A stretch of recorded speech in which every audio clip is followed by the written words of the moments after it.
Hello YouTube. Today we will be unboxing the KZ Castor Pro with Harman Target improved base version, as well as it comes with a microphone. Yeah.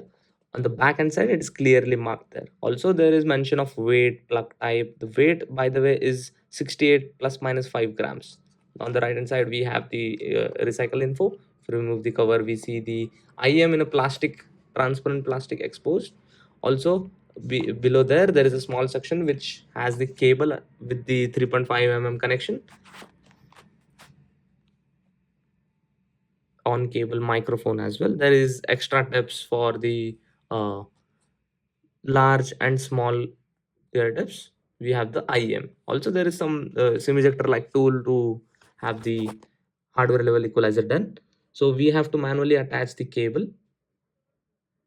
Yeah, we can see the transparent resin made the IM. We can clearly see the beautiful internals of it, and from the outside it is a metal like polished black color. Yeah, that is the cable. The length of the cable is quite enough to reach from the back as well as the front. Yeah, the cable is highly sturdy and robust quality. Also when it comes to the other end, there is the remote with play pause button and the connector pins. It has some sturdiness which will keep the shape of ear. Thanks.